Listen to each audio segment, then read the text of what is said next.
Hello friends, कसे आहात सर्व? Welcome to my YouTube channel. आपण आज अजून एक नवीन क्वेश्चन पाहणार आहोत.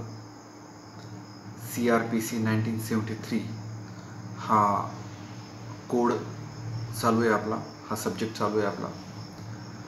तर आज आपण ट्रायल ऑफ वॉरंट केसेस हा क्वेश्चन बघणार आहोत. JMFC मेन्सच्या एक्झामिनेशनसाठी हा एक महत्त्वाचा क्वेश्चन आहे. एकूण 4 प्रकारच्या ट्रायल्सपैकी साधारणतः एक ट्रायल एक्झाममध्ये नक्की विचारली जाते.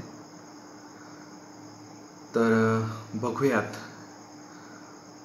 ही पहिली ट्रायल ऑफ वॉरंट केसेस.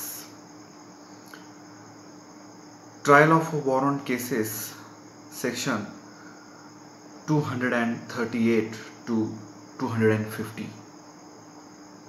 238 ते 250 पर्यंत वेगवेगळे प्रोव्हिजन्स आहेत ट्रायल ऑफ वॉरंट केसेसचे. आता पाहूयात की याचे 2 प्रकार आहेत या ट्रायल ऑफ वॉरंट केसेसचे. Instituted on a police report आणि instituted otherwise than on police report. या प्रकारापैकी आपण आत्ता पाहणार आहोत trial of warrant cases instituted on a police report. याचे सेक्शन आहेत 238 to 243, 248 आणि 250. हे 248 to 250 जे आहेत सेक्शन्स हे या दोन्ही क्लासेससाठी अप्लाय होतात. म्हणजेच trial of warrant cases instituted on a police report आणि trial of warrant cases instituted otherwise than on a police report. तर करूयात सुरुवात. Trial of warrant cases instituted on a police report. जसं की या हेडिंगवरूनच आपल्या लक्षात आलं असेल की ट्रायल आहे, वॉरंट केस आहे आणि अशी वॉरंट केस आहे which is instituted on a police report. Police रिपोर्टवर आधारित असलेली ही वॉरंट ट्रायल आहे. Section 238 to 243, 248 and 250 of CRPC 1973. यातला पहिला पॉइंट आहे तो म्हणजे जसं की ट्रायल ऑफ वॉरंट केस असल्यामुळं एक्झॅक्टली वॉरंट केस काय आहे हे एक शॉर्टमध्ये आपल्याला पाहणं आवश्यक आहे. Section 2X of CRPC says a warrant case is a case relating to an offense punishable with death, life or imprisonment exceeding 2 years. जो गुन्हा किंवा ज्या गुन्ह्याला 2 वर्षापेक्षा जास्त शिक्षा आहे, मग ती 2 वर्षापेक्षा जास्त असेल, जन्मठेप असेल किंवा फाशीची असेल, अशा सर्व शिक्षा असलेले जे ऑफेन्सेस आहेत, तर अशा ऑफेन्सेसच्या ज्या केसेस आहेत त्या सर्व केसेसला वॉरंट केस असं म्हटलं जातं.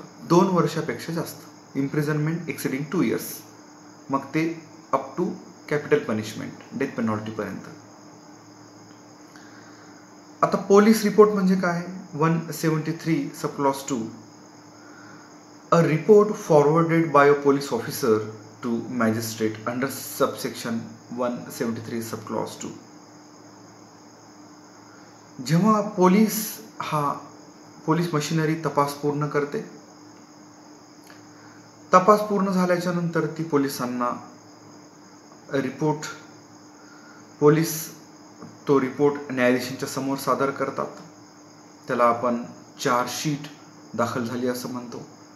त्यालाच म्हणतो आपण पोलीस रिपोर्ट. तर याचा सिंपल मिनिंग आहे a report forwarded by a police officer to a magistrate under section 173 sub clause 2 of CRPC 1973. आता हे आपण महत्त्वाचे दोन मिनिंग या ठिकाणी बघितले, वॉरंट केस आणि पोलीस रिपोर्टचं मिनिंग पाहिलं. आता सुरुवात करूयात आपल्या मुख्य स्टेजला. Trial of warrant cases instituted on a police report मधली पहिली stage. First, supply to the accused of copies. When accused appears or is brought before a magistrate for the trial, magistrate shall certify that a copy of each of the following is supplied to the accused or not. First, the police report. Second, the FIR. Third, statements under section 161 subclause 3.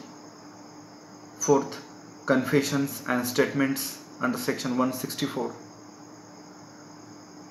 And last, any other document or relevant extract forwarded to JMFC with police report. आता या पहिल्या पॉइंटचा आपण meaning बघूयात, exactly काय सांगितलेलं आहे. Supply to the accused of copies.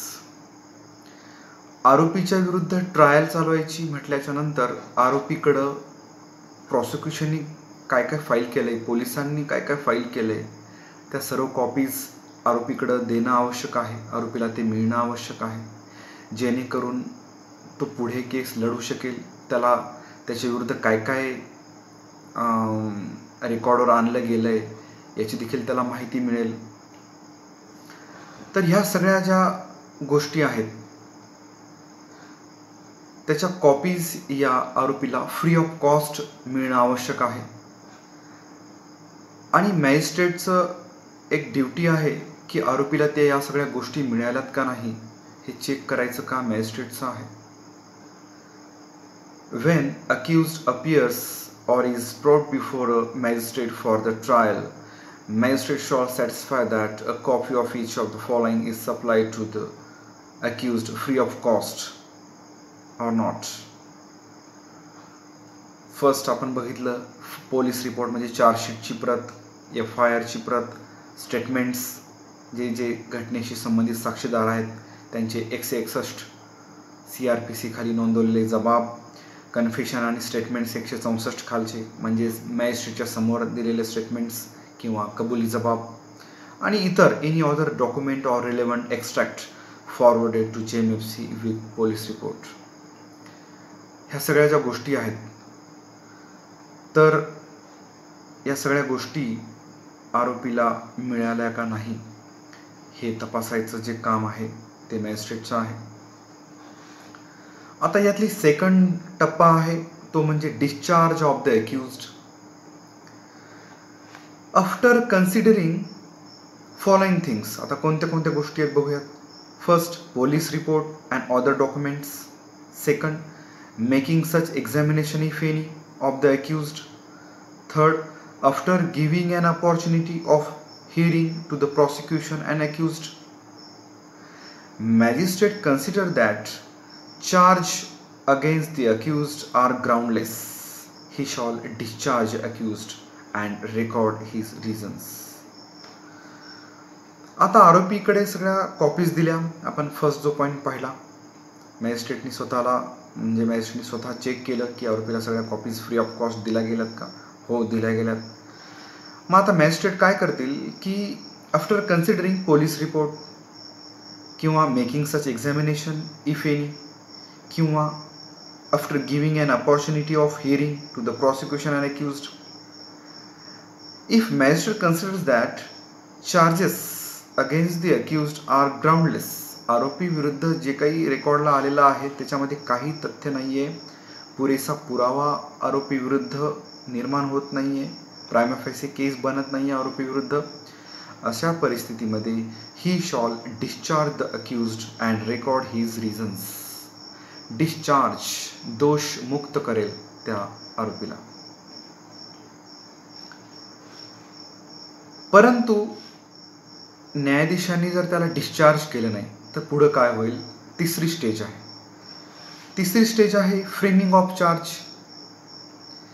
If after considering police report and other document, making such examination if any, after giving an opportunity of hearing to the prosecution and accused, magistrate satisfies that there is ground for presuming that accused has committed an offence triable under this chapter, he shall frame in writing a charge against the accused. इथपर्यंत आपण बघूया.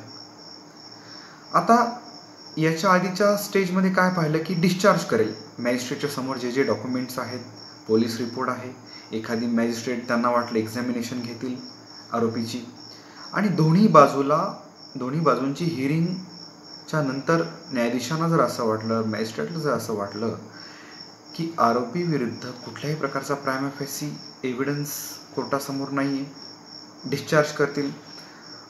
परंतु त्यांना जर वाटलं की sufficient evidence आहे, there is a ground for presuming that accused has committed an offence triable under this chapter, sufficient ground आहे, prima facie केस आहे असं न्यायाधीशांना वाटतं. अशा वेळेला न्यायाधीश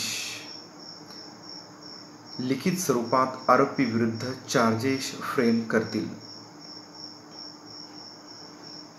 आता चार्जेसचा उद्देश वगैरे आपण मागील व्हिडिओमध्ये पाहिलं. Charge, joint drop charge, error in framing of charge, alteration of charge, ह्या सगळ्या गोष्टी आपण मागील व्हिडिओमध्ये डिस्कस केलेल्या आहेत. त्यामुळे त्या टॉपिकवर, त्या पॉईंटवर आपण डिटेलमध्ये जाणार नाही आहोत. तर आपण बघितलं की मॅजिस्ट्रेट हे चार्जेस फ्रेम करतील रायटिंगमध्ये. Such charge shall read and explain to the accused. Charges frame केल्याच्या नंतर आरोपीला ती वाचून दाखवलं जाईल की तुमच्या विरुद्ध असे असे चार्जेस मी फ्रेम करतोय, तुमच्या विरुद्ध असे असे तुम्ही गुन्हा केला आहे, असं प्रॉसिक्युशनचं म्हणणं आहे.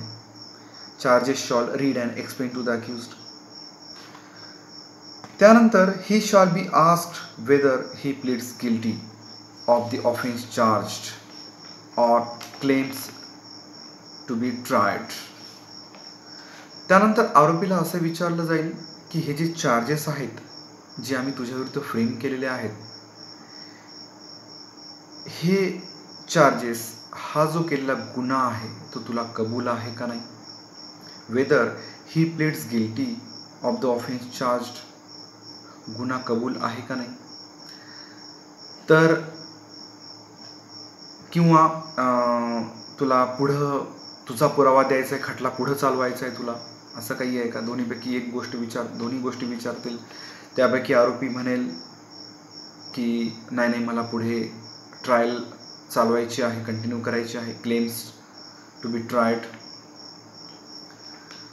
परंतु जर त्यांनी weather he pleads guilty of the offence charge, plead guilty जर केलं तर ही पुढची स्टेप आपण आता बघूयात. जर त्यांनी प्लीड गिल्टी जर म्हटला तर त्याला मॅजिस्ट्रेट विचारतील की गुन्हा कबूल आहे का, weather he pleads guilty or not. तर तो जर हो मला गुन्हा कबूल आहे, प्लीड्स गिल्टी जर त्यांनी केलं तर का होईल बघूयात. कन्व्हिक्शन, चौथी स्टेज आहे कन्व्हिक्शन ऑन प्ली of guilty. If the accused pleads guilty, आरोपीने गुन्हा जर कबूल केला. If the accused pleads guilty, the magistrate shall record the plea and may, in his discretion, convict him thereon. आरोपीने जर गुन्हा कबूल केला तर मॅजिस्ट्रेट काय करतील की त्याची जी प्ली आहे ती रेकॉर्ड करून घेतील, गुन्हा कबूल आहे त्या सगळ्या बाबी रेकॉर्ड करून घेतील आणि स्वतःचं डिस्क्रिशनरी पॉवर वापरून आरोपीला कन्व्हिक्ट करतील त्या ठिकाणी. परंतु आता हे केव्हा, ज्या वेळेला आरोपी गुन्हा कबूल करतो अशा वेळेला ही जी स्टेज आहे. सपोज आरोपीने कबूल केलं नाही तर मग काय होतं? When he claims tried to be tried. पुढे आता खटला चालवायचा, मला गुन्हा कबूल नाही आहे, पुढे खटला चालवायचा आहे, असं जेव्हा तो म्हणतो त्यावेळेला 5वी स्टेज येते, ती म्हणजे एव्हिडन्स फॉर प्रॉसिक्युशन. आता एव्हिडन्स फॉर प्रॉसिक्युशन म्हणजे सरकारी पक्षाचा पुरावा कोर्टासमोर सादर करण्यासाठी एक संधी दिली जाते. याच्यातले पॉइंट्स बघूया. इफ अक्यूज्ड रिफ्युजेस टू प्ली or claims to be tried, magistrate shall fix date for the examination of witnesses. Magistrate may issue a summons to any witnesses. On the date fixed, magistrate shall proceed to take all evidence in support of prosecution. And last, magistrate may permit the cross-examination of any witness or recall him. Evidence for prosecution हा आपण 5वी stage बघत आहोत. Trial of warrant cases instituted on police report मधली 5वी stage महत्वाची. Evidence for prosecution. If accuse refuses to plea or claims to be tried, magistrate shall fix date for the examination of witnesses. जेव्हा आरोपी हा गुन्हा कबूल करत नाही किंवा माझ्यावर खटला पुढं चालवा, मला खटला पुढं चालवायचा असं जेव्हा म्हणतो, अशा वेळेला मॅजिस्ट्रेट काय करतात, पुढील एक तारीख नेमतात. कशासाठी? For the examination of witnesses.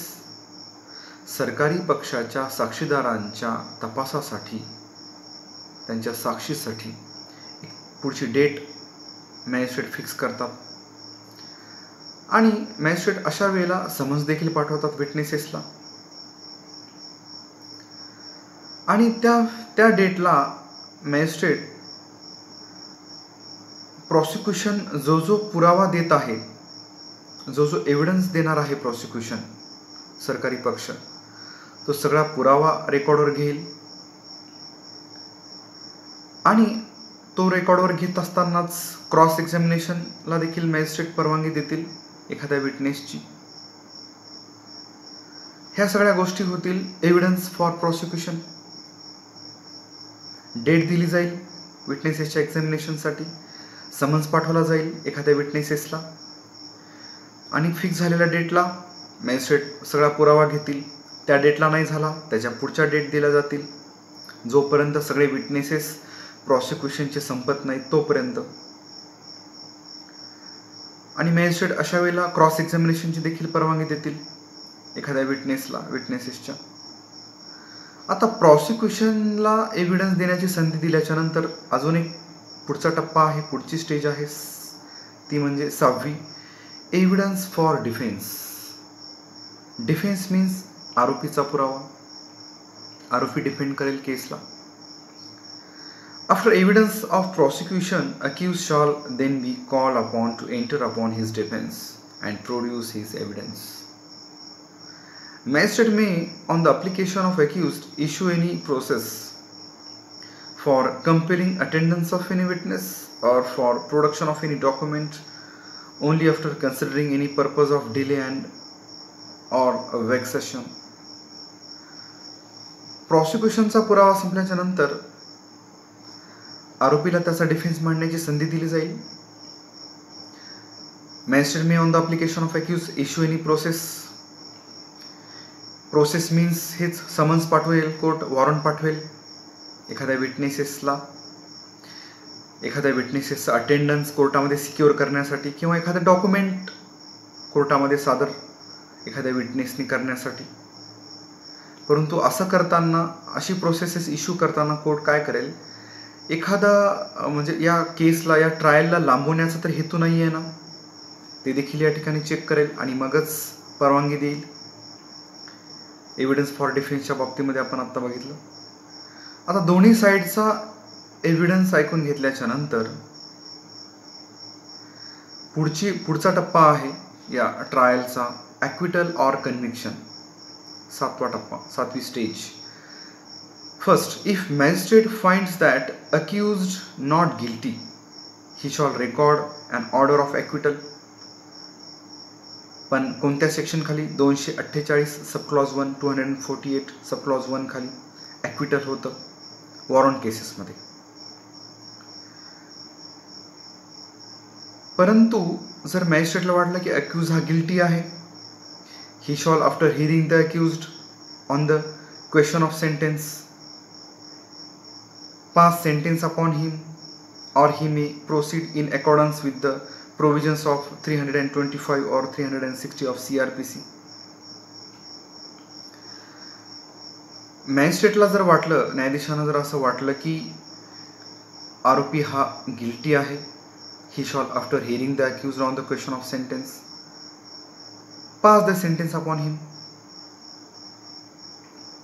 सेंटेन्सिंगवर युक्तिवाद होतो, ही एक स्टेज होत असते की शिक्षा एक्झॅक्टली किती द्यायची, आणि सेंटेन्सिंगवर युक्तिवाद ऐकून घेतल्याच्या नंतर आरोपीला शिक्षा सुनावली जाते. आणि सपोज शिक्षा एखाद्या वेळेला सुनावली जरी नाही तरी मग सदरील आरोपीला प्रोबेशनवर सोडलं जाऊ शकतं का, म्हणजेच सेक्शन 360 ऑफ CRPC, ते देखील मॅजिस्ट्रेट या ठिकाणी डिसाईड करतील. आता हे जे कन्व्हिक्शन आहे हे 248 सब क्लॉज 2 खाली दिलं जातं, 248 sub clause 2 of CRPC warrant केसेसमध्ये कन्व्हिक्शन. वॉरंट केसेसमधलं ॲक्विटल 248 1, कन्व्हिक्शन 248 2. JMFCचं जजमेंट आपण ज्या वेळेला लिहितो त्यावेळेला ह्याच सेक्शन खाली आपल्याला ॲक्विटल किंवा कन्व्हिक्शन द्यावं लागत असतं. 248 1 खाली ॲक्विट आणि 248 2 खाली कन्व्हिक्ट. त्यानंतर तिसरा पॉईंट आहे यातलाच ॲक्विटल ऑर कन्व्हिक्शन मधला. If previous conviction is charge and accused does not admit his previous conviction, JMFC may after his conviction under section 248 subclause 2 take evidence for previous conviction and shall record finding thereon. एखादं previous conviction असेल आणि आरोपीला ते previous conviction मान्य नसेल, admit नसेल केलं ते त्यांनी, तर JMFC काय करतील, त्याला कन्व्हिक्ट करतील 248 2 खाली, आणि काय करतील की प्रिव्हियस कन्व्हिक्शनचा एखादा जर काही डॉक्युमेंटरी प्रूफ असेल प्रॉसिक्युशनकडं तर तो डॉक्युमेंटरी प्रूफ पाहतील आणि फाइंडिंग्स त्याच्या ज्या आहेत त्या रेकॉर्ड करतील. तर अशा रीतीने आपण trial of a warrant cases instituted on a police report पाहिलं, सेक्शन 238 to 243 आणि 248 to 250. हे 248 to 250 हे दोन्ही ज्या क्लासेस आहेत वॉरंट केसेसची या दोघांनाही इक्वली लागू आहेत. त्यामुळे 238 ते 243 trial of warrant cases instituted on a police report, 244 ते 47 instituted otherwise than on police report, आणि 248 ते 250 हे दोघांनाही इक्वली लागू. म्हणजे याच्याही उत्तरात हे लिहिणं आवश्यक आहे, 238 ते 243 लिहिताना आणि 244 ते 247 लिहिताना देखील हे जे 3 सेक्शन आहेत ते लिहिणं आवश्यक आहे. तर अशा रीतीने आपण ट्रायल ऑफ वॉरंट केसेस बघितलं. ह्याच्यातला फर्स्ट कॅटेगरी आपण पाहिली इन्स्टिट्यूट ऑन पोलीस रिपोर्ट. यानंतरच्या व्हिडिओमध्ये आपण trial of warrant cases instituted otherwise than on a police report बघणार आहोत, 244 ते 247, रेडी विथ 248 49 50. तुम्हाला जर हा व्हिडिओ आवडला असेल तर लाईक करा, तुमच्या मित्रांना शेअर करा आणि माझ्या या चॅनलला सबस्क्राईब करा. बाजूला बेल आयकॉन दिसेल त्यावर क्लिक करायला विसरू नका, ज्याच्यामुळे तुम्हाला नोटिफिकेशन मिळतील. आणि तुमची व तुमच्या कुटुंबियांची काळजी घ्या. Thank you very much.